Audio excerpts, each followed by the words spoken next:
Come here. Our first shul behind the shopping mall. Beis Menachem in loving memory of the Rebbe. Wow, it's still here. 7 years ago, this was Chabad's first home in Boynton Beach.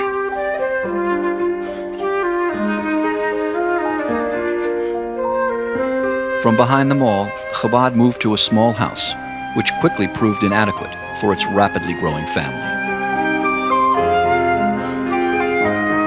3 years later, Chabad moved to a newer, larger location. Chabad's new home was a mobile trailer. We then purchased a prime 3-acre site to establish the sole traditional Jewish presence in this community of 40,000 Jews.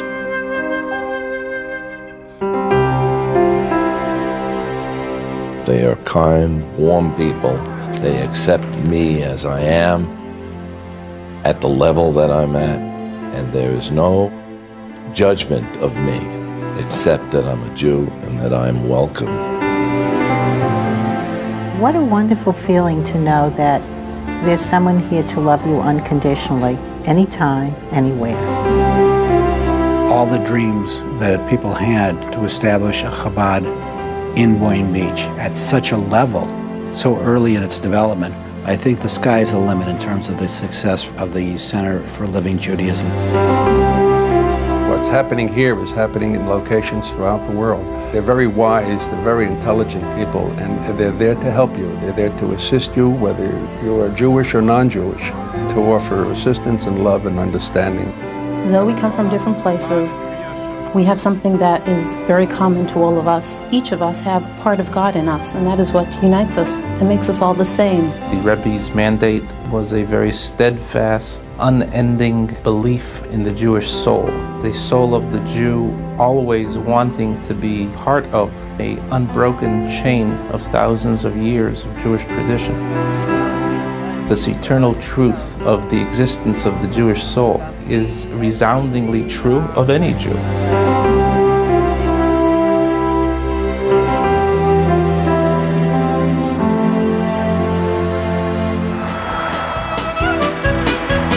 We went to many synagogues and we finally ended up at Chabad. It's been home for us. Dini and the rabbi have made us feel like part of the family. They've been terrific for the kids, giving them a real solid basic education. These people think about the kids. They're learning so much more than I thought that they ever would. People greet you and they greet newcomers and they really make you feel at home. It has changed my whole outlook in life. I started with the rabbi when he had a little shul in the back of a shopping center. The growth of this particular facility and the area around it has been largely due to his personality and her personality. He's absolutely amazing.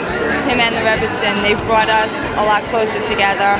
They gave us a family when we knew no one here. They're the kind of people that are all about heart. Chabad in general and Rabbi Cement in particular represent a very open, tolerant, embracing form of approach to Jews who are looking for a very spiritual, traditional experience. The rabbi is a warm man.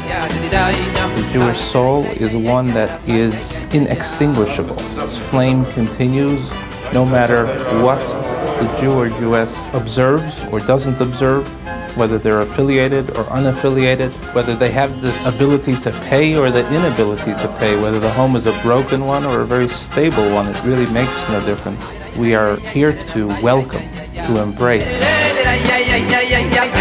Wherever I go in Boynton, I hear people speaking of Rabbi Cement or his wife or the organization as a whole. Their philosophy is their attempt to outreach to all Jews as a father would outreach to his children, offering love and guidance and consolation and wisdom, make them understand and realize that there is one Father, one God.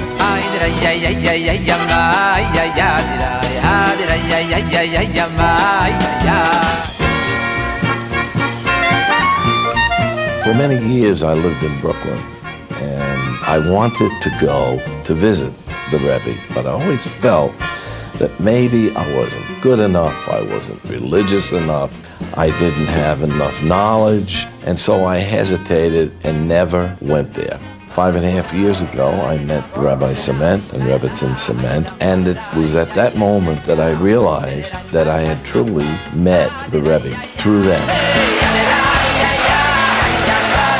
He had the wisdom and the knowledge and the dedication to send people all over the world. And my world at this point was Boynton Beach. We're very fortunate to have such a young, vital, dynamic couple leading the spiritual life of the Chabad in this community. And I particularly adore the Rebbitzin, who I've been taking classes with on a weekly basis. We have incredible teachers. They live and love what they are teaching. Their lessons are vibrant. They're very real. They come to life.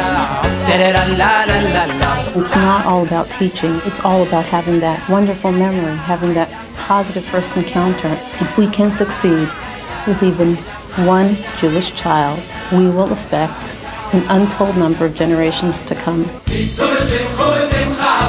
Our Hebrew school, though, breaks away from the traditional mold of a Hebrew school. We have a much more modern approach to educating our students. We believe that the experience has got to be fun, it's got to be exciting, they've got to love to come, and we've got to engage their imagination. We have to capture their attention. If we do so, we will succeed in educating them, because then they will be motivated to continue their Judaic studies beyond Hebrew school. Our children are our future.